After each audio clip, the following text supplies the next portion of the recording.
is Monday, October 3rd here in Draft Shark Studios in Rochester, New York. Welcome to the Week 4 Recap Podcast. I'm your host, Matt Sheff, and you might notice if you're watching on the stream right now, I'm the only one here. My partner, Adam Krautwurst, is away for his other work. So I thought about skipping the show altogether because there's lots more to do on a Monday, and I got to pick up my son pretty soon. But there are lots of things that I need to share from the football games on Sunday. And I know that there are folks out there wanting to know these things. So I'm going to run through every game by myself. I'm not going to hit on every single bit. You can find Jared Smola's usage notes every Wednesday on draftsharks.com. You can also find details from every game in the Shark Bites section for free on draftsharks.com, whether you are an insider or not. So you can find the info out there, but here are some key things from each game on Sunday. I'll start with the Vikings and Saints on Sunday morning in London. Dalvin Cook, healthy enough, it looks like. 20 carries, 2 targets in that game, coming off the shoulder injury. Alexander Mattison, just 3 carries, 1 target. Of course, that 1 target went for a 15-yard touchdown. So he took away the touchdown from Dalvin Cook, but the positive is Dalvin Cook is healthy enough. We know we can use him going forward despite the shoulder issue, and then we'll see where that goes. On the other side, we'll see about Jameis Winston's health. He, of course, missed that game in London. Andy Dalton started in his spot. Andy Dalton did a decent Jameis Winston impression by going 11.3 yards with his average depth of target, according to Pro Football Focus numbers. That's longer than Andy Dalton's had in his career. Maybe he can actually get the ball to Chris Olave when he plays in place of Winston. So we'll see about the QB situation there going forward. Taysom Hill, of course, made himself the story again, ran for a touchdown. That was one of his 5 rushing attempts for the game and the only one that came inside the red zone. So do not overrate it. He played 12 snaps total. Is there a chance that he can do that in any given game? Yes. And that's the only reason we talk about him. Did we say that there were tight ends you could start him over? For sure. That will still be the case going forward. Just make sure that you don't overrate what he has done so far on the light usage that he has gotten, because it's not going to happen most weeks. Latavius Murray outproduced Mark Ingram in the backfield in that game. I think the thing to take away there is we're not playing Saints running back when we play Alvin Kamara. We're playing Alvin Kamara. It's not all that attractive a situation overall. So although Mark Ingram made sense as a play to some level yesterday, it was certainly not a given to deliver for us. So let's not overrate that position as we go forward. I personally lost out by playing Mark Ingram over Kenneth Gainwell. Now, I think that's a situation where if I had to do it over again, I think I would do the same thing. Obviously not if I knew how the stats were going to go, but I think Mark Ingram starting that game, didn't know he was going to leave with an injury. Starting him over Kenneth Gainwell certainly made sense. But, just an example of how feeling like Mark Ingram can be given if he's going to be the RB1, can come back to hurt you. Moving on to Falcons and Browns, Cordero Patterson is the big news from that game, and it actually happened today after the game. He did go into it with a knee injury, played in the game, play a limited role, and then Monday morning had a procedure on that knee. He's hitting IR. It's expected to be a short-term absence, so it sounds like Patterson should be closer to the 4 games missed. That's the minimum that you have to miss on IR. So Patterson out for at least the next 4 games. That leaves Tyler Algier as probably the backfield leader. He split carries with Caleb Huntley in yesterday's game against Cleveland, but doubled Caleb Huntley in playing time. Most of that came in the passing game. And I mean, that's enough to make him the guy over Caleb Huntley and somebody that we consider using here. The fact that he's sharing work means that we can't just consider Tyler Algier a given to start in fantasy lineups, but he belongs on fantasy rosters in pretty much all leagues for at least the next 4 weeks. They get the Bucs next, then the 49ers. Those are going to be 2 tougher matchups for him. So we'll get to see how he does against the Bucs, decide what to do with him against the 49ers. And then those 2 weeks should do a good job of setting us up for whether we can play Tyler Algier against the Bengals and against the Panthers the following 2 weeks. And that's the window that Patterson is going to at least miss. We'll see beyond that. On the Cleveland side, David Njoku, 2nd straight strong outing. We like that as David Njoku fans around here. He was right with Amari Cooper and Donovan Peoples-Jones in routes run in that game, despite Harrison Bryant running as the number 4 pass catcher. He was right behind that trio in routes. So we like the role for David Njoku. We like him being able to get involved in that passing game, especially because it's a limited passing game.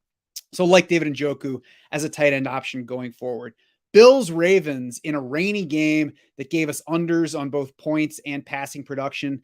kind of throw that out because of the weather. Jamison Crowder broke his ankle in that game, so no more Jamison Crowder this season. The question, does that make Isaiah McKenzie the guy in charge of the slot job, or does Khalil Shakir now take on some of that work? Because we lost Isaiah McKenzie to a concussion in yesterday's game, so we got more Khalil Shakir in that game. We'll see now once McKenzie is back, once he's through the protocol, and certainly the stuff surrounding Tua Tagovailoa lately only makes McKenzie more likely to miss further game time with that injury. So we'll watch that situation.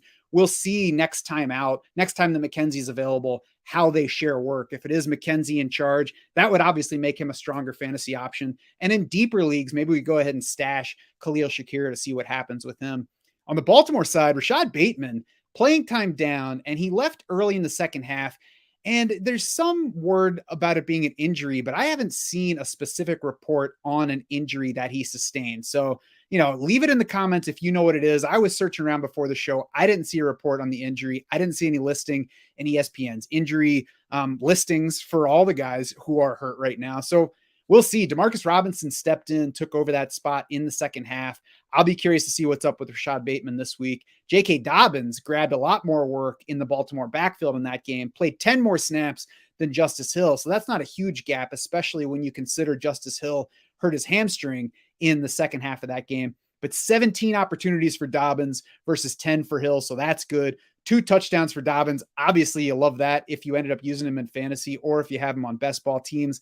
Don't overrate the 2 touchdowns as indicative of his role there. He is certainly the first guy in, both as a runner near the goal line and as a receiver. And his work should continue to grow as he gets further removed from his return. But I have to imagine Baltimore does not want to overwork him at any point this year. And they just said this afternoon that Gus Edwards is about ready to start his return clock. So we'll see how soon Gus Edwards gets back on the field and exactly what those roles look like. But good stuff for J.K. Dobbins. Foot injury, by the way, Jacob Anders says on YouTube for Rashad Bateman. So we'll keep an eye on that. Thank you, Jacob, for the info.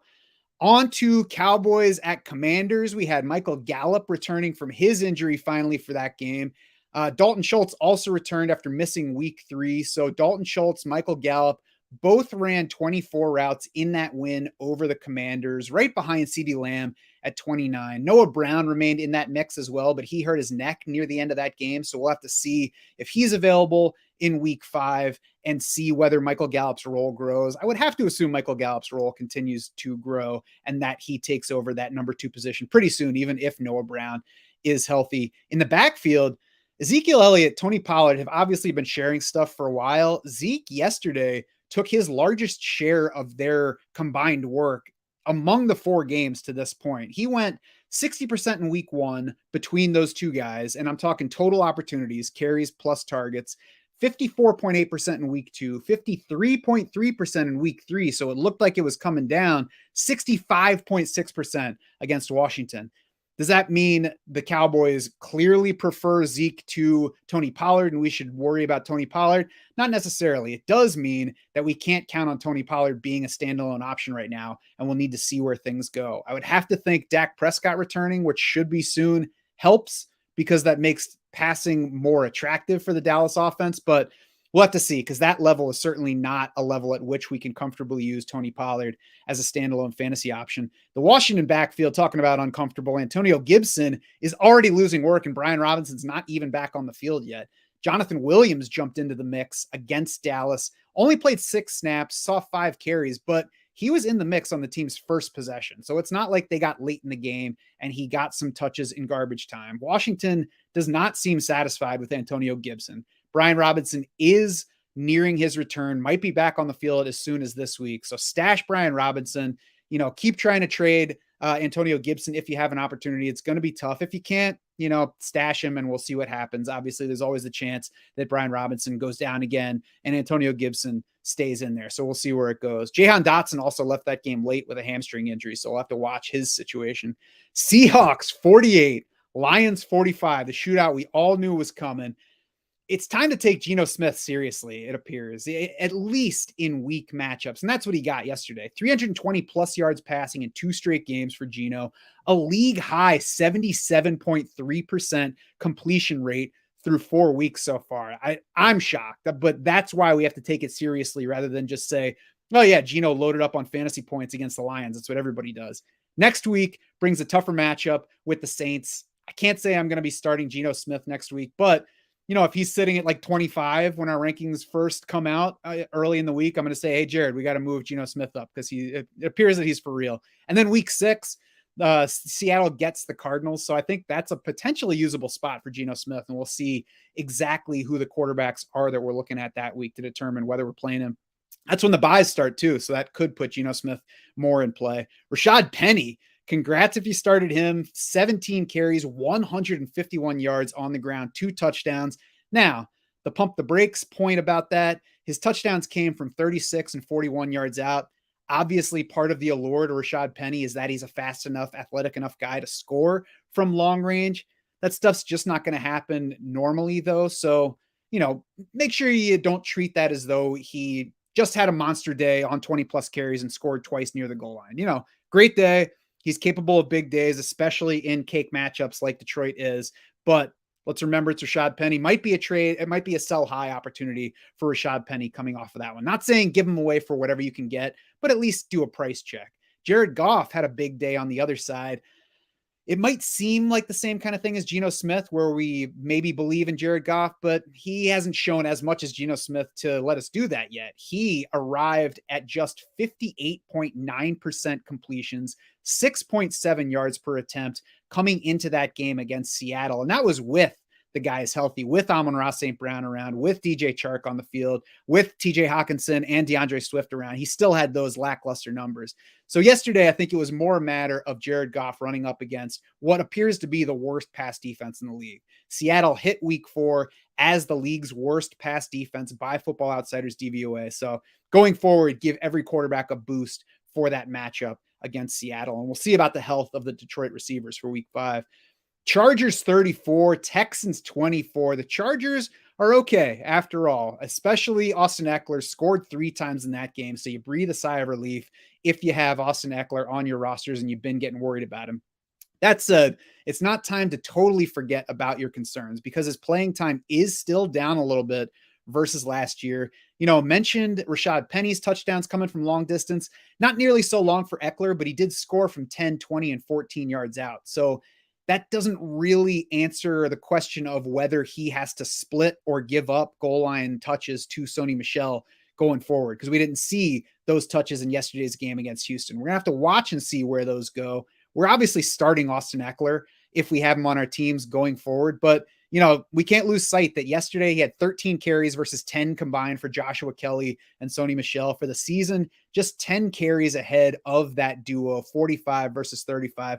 So there's some sell potential to Austin Eckler. Again, not a guy that you just unload for whatever you can get, but if you're in pretty good shape at running back, there are a lot of teams that are not. So Austin Eckler might be a guy that you think about packaging in a trade, seeing if you can upgrade other spots. On the Texans side, Dameon Pierce, nice day. He inflated his stat line for sure with a 75-yard touchdown run, but he also handled all of Houston's carries, got 1 more target, 1 more reception than Rex Burkhead, ran 6 more routes than Burkhead for the game. So what we love about that game is that Dameon Pierce is clearly their lead back. They were trailing the entire time, and he still played more than Rex Burkhead in passing situations. So like Dameon Pierce going forward, we'll see just how high he climbs in our week-to-week rankings. Titans 24 over the Colts 17. Derrick Henry, obviously we love him getting 100 yards on the ground, but I think the even better takeaway from that game is his targets. After 1 total target through the first 2 games, Derrick Henry's got 11 of them through the past 2 games.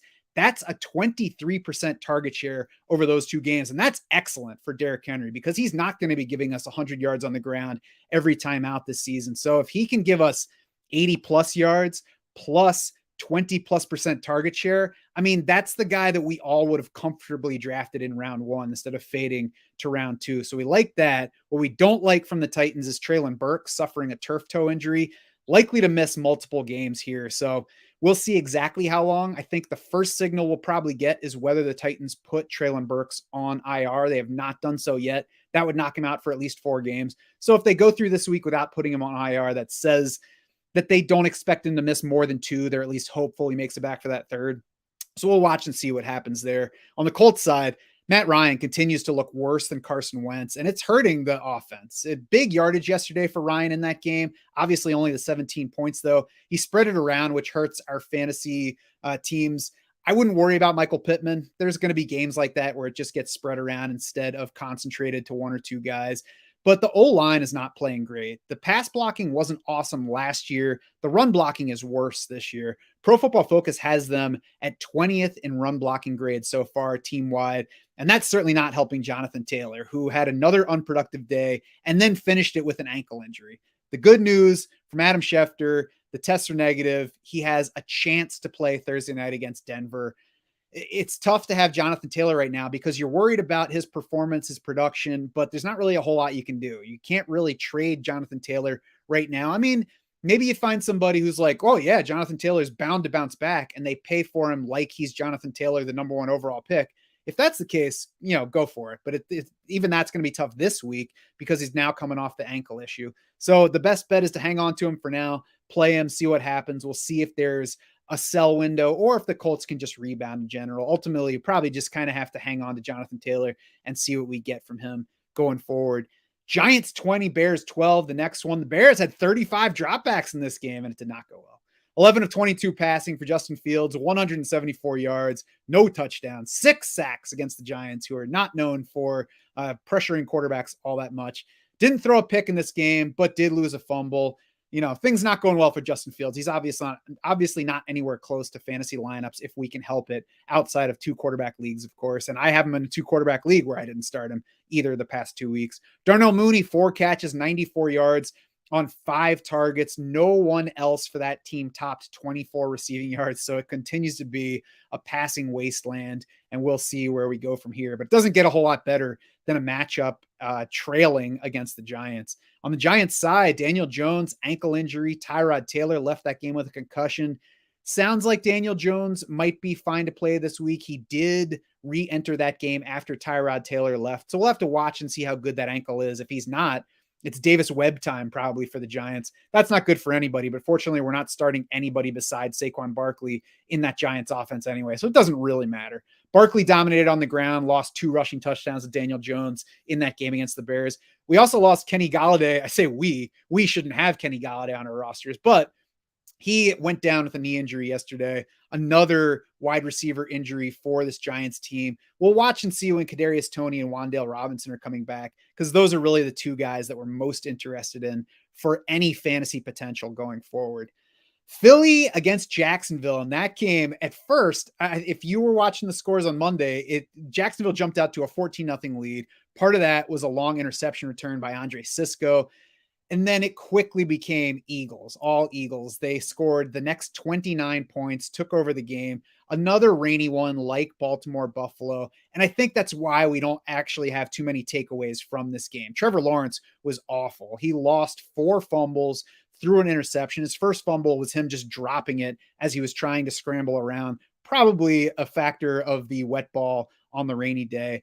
Again, bad game, and if you played him, he hurt you this week with all those turnovers. But I think ultimately there's not a takeaway from this one because of the weather. And the matchup was difficult to begin with. So both of his touchdown passes went to Jamal Agnew, who worked primarily in the slot. Zay Jones was out. That pushed Christian Kirk to more outside routes than he normally has. We'll see about Zay Jones for week 5. Once Zay Jones is back, we should see things get back to normal. And Christian Kirk will be better most weeks than he was yesterday. He led the team with 9 targets, only caught 2. Tough day in the rain, facing a tough defense.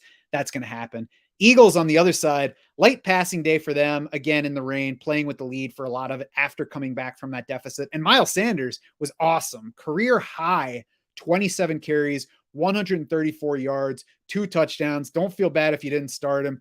I didn't start him in one league yesterday. Now I'm praying that Jeff Wilson doesn't make me regret that one tonight. We also got rushing scores for Jalen Hurts and Kenneth Gainwell in that game. Don't expect that kind of rushing volume for Miles Sanders weekly going forward. That's why if we didn't start him, that's why we didn't start him, because we're looking at more like 15 or 16 carries. 27 carries in that one. Definitely not the norm, but we like that he's at least able to deliver when he gets the ball that much. Jets 24, Steelers 20. Technically, Zach Wilson led a comeback win in this one. He finished the game with 50% completions, though, 2 interceptions. So I can excuse you if you're a Jets fan, excited about Zach Wilson leading the offense back to a victory over the Steelers, but just don't get too excited. For fantasy purposes, we're definitely not excited because the Joe Flacco to Zach Wilson switch is certainly not a positive. We'll see if it continues to be a negative for Jets pass catchers. The biggest takeaway for us, though, is Breece Hall looks like he has taken over that backfield away from Michael Carter. 17 carries to 9 for Hall in that game against Pittsburgh, 6 targets to 3. He played more than Carter in both passing and rushing situations. So it's what I hoped was going to happen. I wish it had happened earlier so that I could have taken Breece Hall more in my drafts, but at least we're getting more Breece Hall now. He's going to be somebody that we use a lot more than we don't going forward. And then Michael Carter is going to be somebody that we put on our benches instead of starting if he's getting that level of usage in an offense that's going to be trailing teams more often than not. Kenny Pickett on the Pittsburgh side replaced Mitchell Trubisky in the second half, and we saw George Pickens' targets per route jump with that quarterback switch. Now, it's one half of one game, so we're going to have to watch and see if that actually helps George Pickens going forward. It's nice that there's at least that possibility. We'll see what happens beyond this game. Ahmad Sauce Gardner, the first round cornerback for the Jets, also played well in that game. So that's probably factored into where the targets went and who produced among Steelers wide receivers and who didn't. So we'll see once Mike Tomlin announces who the quarterback is actually going to be for week 5. I don't think that he has actually said anything about that yet. I would have to assume it's going to be Kenny Pickett, and we should expect it to be Kenny Pickett going forward. And no, this is not Smola for the question on YouTube. This is Matt Schaff. Sorry, guys, I won't be able to get to those questions in the YouTube chat like I usually do because I'm the only one talking today, so I can't do the typing while Adam's doing talking. On to Cardinals, Panthers. Both offenses continue to stink. One of them had to win in this game. It was the Cardinals 26-16. Kyler Murray at least gave us 3 total touchdowns in this game, including 1 on the ground. He also threw for only 207 yards. So definitely pumping the brakes before I get too excited about that particular performance. And it's going to be easier to pump those brakes hard because the Cardinals get the Eagles in week 5. And the way we've seen the Eagles play the past few weeks, we don't want to, we would like to not have to play Kyler Murray against Philly in week 5. We'll see about the options as we get into projecting those week 5 numbers. Rondale Moore returned for this game at wide receiver for Arizona, spent some time outside because the Cardinals were without AJ Green in this one. That allowed Greg Dortch to spend more time in the slot once again. So we'll have to see once AJ Green's healthy. And then soon after that, once DeAndre Hopkins is back on the field from his 6-game suspension, that's going to show us really how Rondale Moore and Greg Dortch split time or don't. If Rondale Moore is going to take over for Greg Dortch, we don't know that yet. So we're waiting to see. Fortunately for those of us who might have to make that decision, I should say, I'm not sure it's fortunate overall, but the decision is easier because the answer right now is to not use either one because this Arizona offense is not one we want to bet on at the moment. Carolina's side, Christian McCaffrey was the big question mark. We didn't know until he was likely to play. They said he was expected to play, but there was also always the caveat that he had to test the thigh injury in pregame warmups ahead of the late game. He did. He played. He was fine. The receiving numbers were big. 9 catches on 9 targets, 81 yards, 1 touchdown, the team's only offensive touchdown. The rushing, 8 carries for 27 yards. He accounted for 41% of Baker Mayfield's completions and passing yardage in that game. And like I said, claimed the team's only touchdown. You know, let it be a reminder to all of us, if Christian McCaffrey is expected to play, we go ahead and play him, especially once we find out he's active. We go ahead and stick him in the lineup because I feel worse about leaving McCaffrey on the bench with points than I do about putting him in my lineup and missing out when he goes down. Packers 27, Patriots 24 in a game that shouldn't be that close, except that Green Bay is clearly not as good this year as it was the past 2 years. Romeo Doubs, Allen Lazard, clear leaders in playing time and targets among wide receivers for Green Bay in this game. Lazard caught 6 balls for 116 yards on 8 targets in this one. Doubs, 5 catches for 47 and a touchdown, nearly added another touchdown as well. So both of those guys gave us worthwhile to strong fantasy production. They're both in the mix for fantasy starter spots going forward. So it should certainly be rostered. Robert Tunyon's worth rostering in a lot of places, scored a touchdown in that game against New England, but also drew just 2 targets. So we don't want to overrate that for him, still ran a route on just 57% of Aaron Rodgers' dropbacks. So certainly not a lock. He's more like Logan Thomas level usability at tight end. And actually, even Logan Thomas ran more routes than Robert Tonyan did for their respective teams in week 4. Patriots side, not a whole lot to take away from the passing game because we got Bailey Zappi after Brian Hoyer went down early in that game. Mac Jones sounds like he wanted to play in that game, so we'll see if he's able to make it back soon. Ramondre Stevenson, probably the biggest takeaway, still ahead of Damian Harris in overall playing time, primarily for the receiving. Had a team-high 5 targets, team-high 4 catches in that game. Harris beat Stevenson 18-14 in carries, though, got the touchdown between them on the ground. Both of those guys usable, neither a guy that is must use, excuse me, in your lineups going forward. Raiders 32-23 over the Broncos. Obviously, the big story coming out of this game is Javonte Williams going down for the season, tore his ACL and LCL, so done for the year. Melvin Gordon's the first name that pops into mind, but he was splitting time with Mike Boone yesterday. It might have been injury driven. Melvin Gordon came into the game with a neck issue, didn't make him questionable, but did limit his practice time on Wednesday and Thursday last week. He did go to the injury tent for a little bit during yesterday's game. So we'll see what Nathaniel Hackett says this week about the backfield plan, but both Melvin Gordon and Mike Boone belong on fantasy rosters in most leagues this week. And again, we'll see how the work gets split and at what level we can use both players. Russell Wilson was at least okay for us this week. He's a similar day to Kyler Murray, where he didn't blow it up stat-wise, but had 3 total touchdowns, including 1 on the ground. So finally helped us if we used him yesterday. Cortland Sutton, Jerry Jeudy back to even in playing time and production in that game. Both of those guys look like solid to good fantasy starters as long as Russell Wilson doesn't play terribly going forward. Then the Raiders side, Josh Jacobs, 28 carries, 144 yards, 2 touchdowns on the ground in this one. We called him a buy. This is what you got if you did buy him. And better than the rushing, because the rushing was already there. He was already dominating the groundwork for the Raiders, but he got 6 targets in this game. That was second behind only Devontae Adams among Raiders. He caught 5 for 31 yards.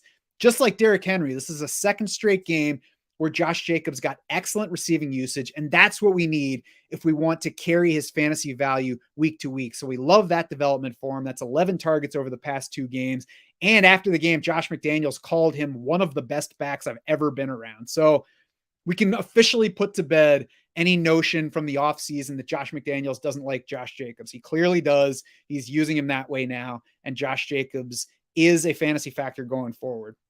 Chiefs at Bucks to close things out on Sunday night. And the big development here was Clyde Edwards-Helaire going from playing less than Jerick McKinnon in week 3, actually playing fewer snaps than Jerick McKinnon in week 3, to playing more snaps than McKinnon and Isaiah Pacheco combined against Tampa Bay. So apparently not only is Kansas City going to move wide receiver targets all around every week and make us guess at who's going to lead in targets and guess which tight end is going to run the ball into the end zone, they're also going to make us guess at how often Clyde Edwards-Helaire is actually getting on the field. I stupidly didn't just play him. I sat him in favor of Evan Engram because I'm an idiot in a tight end premium league yesterday. Missed out on the 2 touchdowns from CEH. Now, I do still think that CEH is a sell high. I don't think that yesterday's usage is going to become the norm for him. I think it is going to vacillate. We'll see. If it does become the norm, then great, because I certainly drafted him on a lot of best ball teams, and that would help his chances of scoring more of those touchdowns going forward. But for now, we at least play him if we have him, because being a Chiefs running back gives you a better chance of scoring a touchdown than not being a Chiefs running back. Isaiah Pacheco is also more involved in this game. We'll see if that becomes a trend, though, because like I said, things were very different the game before. So it might have just been how things worked out for that particular game.